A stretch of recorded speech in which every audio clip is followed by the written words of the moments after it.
Dumarami pa ang supply ng NFA rice para sa mga sinalanta ng Bagyong Yolanda. Samantala, inihayag ng DPWH na matatapos ang itinatayong bunkhouses bago sumapit ang Pasko. Si Noel Perfecto sa detalye. Dahil na isinasagawang repacking ng mga relief goods ng mga kinaukulan para sa mga nasalanta ng bagyong si Yolanda sa Eastern Visayas region, angkat muli ang National Food Authority ng bigas mula sa mga bansang Thailand, Vietnam at Cambodia. Layo nito na matugunan ang pangangailangan ng mga biktima ng Yolanda at magkaroon ng sapat na stock para sa susunod na mga taon. Ayon kay NFA spokesperson Director Rex Estoperes, tinatayang 500,000 metric tons o 10 million sacks ng bigas ang nakatakdang angkatin ng nasabing tanggapan.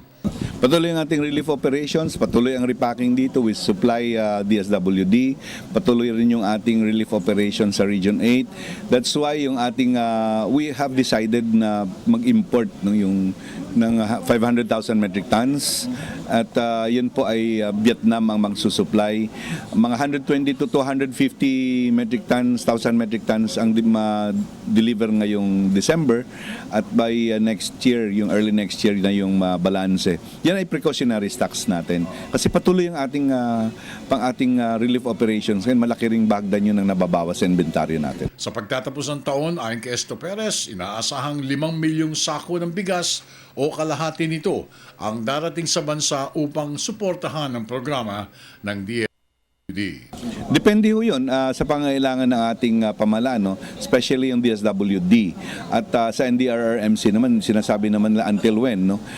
Kung ito'y patuloy pa, wala naman tayong magagawa doon dahil tayo naman part of the government, patuloy rin ang ating pagsusupply sa ating relief, lalong-lalo na sa DSWD.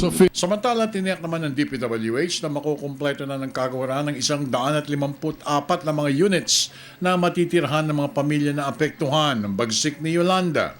2,976 families ang inaasahang makakatira sa mga matatapos na units bago pa magpasko. Una rito, ang pagtapos ng 60 units bago mag-December 15, 61 units sa darating na December 20 at 3 pang mga units sa December 22. Para sa Telebisyon ng Bayan, ako naman si Noel Perfecto.